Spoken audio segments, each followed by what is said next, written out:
Lee Enfield Ishapore 2A1. This is a Lee Enfield that was made for the .308 caliber. Now this design came about because of the Sino-Indian War that ended in 1962. And India realized they had to go to a semi-automatic rifle. And so they chose the FAL, but production was slow and they needed something in between the gap.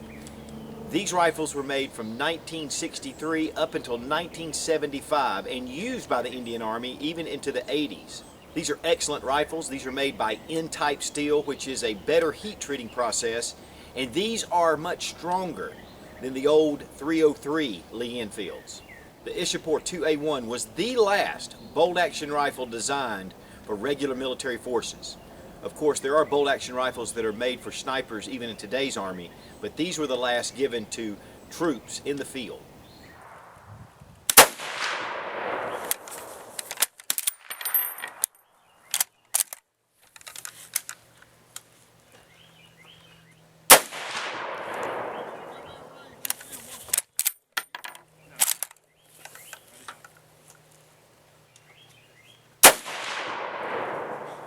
Now, one of the main things you'll notice that's a difference between the .308 and the .303. The .308 has a squared off magazine. This is also a 12-round magazine, and one of the reasons why I really like the Lee Enfield rifles. They use the 10-rounders all through World War I and World War II, but this is a nice little magazine. The .303 magazines are more rounded off and they'll curve around and come down, and that's one of the first ways you can tell. So if you spot a Lee Enfield with this kind of magazine, you can usually tell that it isn't a .308. There were some other rifles by Long Branch made in .308 out of Canada and various here and there, but it never was all that accepted outside of India. Of course, we want to safety check the rifle, and of course, as you can see, it is unloaded. You'll also notice that as we've loaded it, this is in the cock position. If this is pulled back, the firing pin is ready to fire. There is a safety right here on this side, and that disengages the trigger. Pulled forward now. To release the bolt on these and to put this in and at rest, you can grab hold of it and pull the trigger. Make sure that it is unloaded when you do that. Now, a special note that I want to make that's very important is that these rifles were made to shoot military ammunition. And one of the things about 7.62 NATO is that the brass is thicker. And pressures really tend to be a little bit less than your commercial grade ammunition with the thinner brass. So if you're going to use factory ammo, it would really be good to check the headspace in your gun. That would be very important. You can do that. Take it to a gunsmith. You can even get headspace gauges to check it. From what I understand though, even though that's recommended, they said that there has not been really any commercial brass failures in these rifles as far as they can see. Now here is the designation for the rifle itself, and it says rifle 7.62 millimeter 2A1, and then it says RFI, and what that stands for is Rifle Factory Ishapore. Date 1967. Also, we see the RFI here on this site, and 1559 is a designation as well. I'm not really sure, but as you can see, all the little neat details to these rifles. They are really a beautiful firearm. Of course, it already sports a turn down bolt.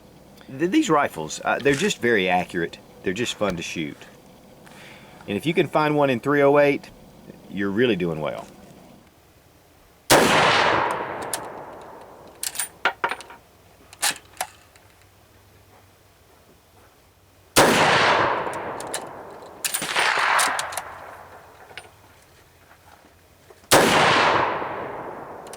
Now, there were over 16 million Enfields produced for the United Kingdom. These rifles themselves, though, of course, were produced late, and they were produced during the 60s and, of course, used all the way up until the 1980s. The .308 caliber is about 10% more powerful than the .303. I do plan to do a comparison video between the .303 and the .308 and show you some of the differences. So I'm not going to really get into all that at this point. But we're just going to look at this rifle. Now, as I've said, this is not a conversion. These rifles were made specifically for the .308 caliber. And one of the things about the N-type steel, of course being a new heat treating process, it protected much more against wear, and the maintenance was better. Sight graduations are different though, and this is what makes it different from the 2A versus the 2A1. This rifle is marked 2A1, but one of the things they did is go from a 2,000 yard sight to an 800 meter sight. And on the front here, it goes to 800 meters, and this has been changed. You can see right here, this sight itself has 1559, and that designates, and then it also shows that it goes up only to about 800 meters. The sight itself is a post, and it has protective ears. Here's a front view of the rifle. On here, these stocks are recycled. They had a lot of these SMLEs in their reserves, and they recycled the stocks. But these are really in good condition. Of course, here are some more markings that are on the stock, which I find very fascinating, with a DTE embossed into the wood. A lot of these old Indian rifles have an aluminum butt plate, but this has the old traditional brass, which I particularly like for my rifle. You can see it does have a small trap door for you to put cleaning supplies in there. I've always loved the look of the old Lee Enfields. Now, one of the things that I do want to talk about is value. And when these guns first came into the country, I remember distinctly $59.95. Not necessarily the .308 versions, but just the basic .303s. These guns now have risen from the $250, $300 to $400 range according to the quality of the gun and the condition.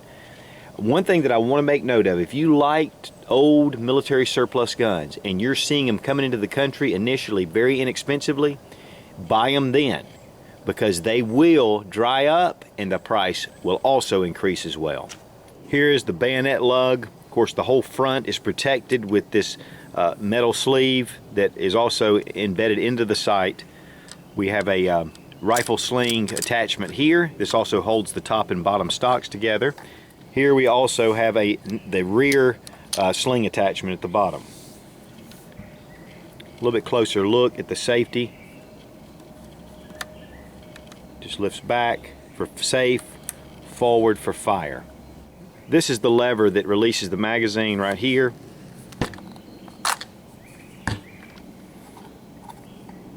It does, again, hold 12 rounds.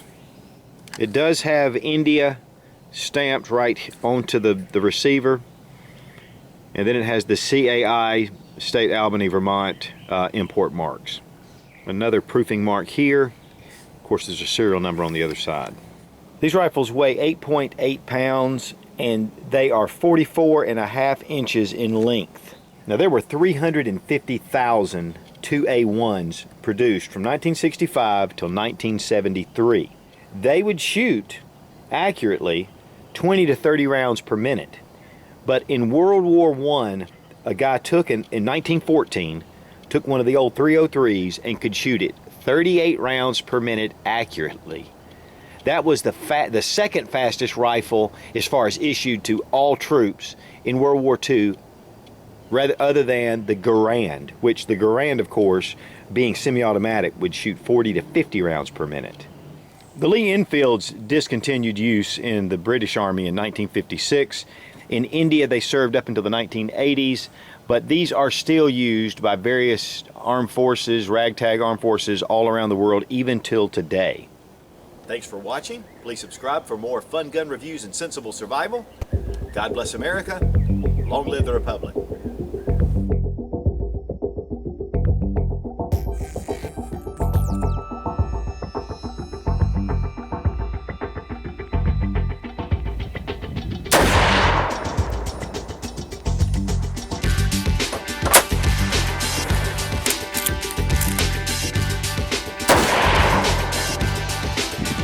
Open sights at 100 yards.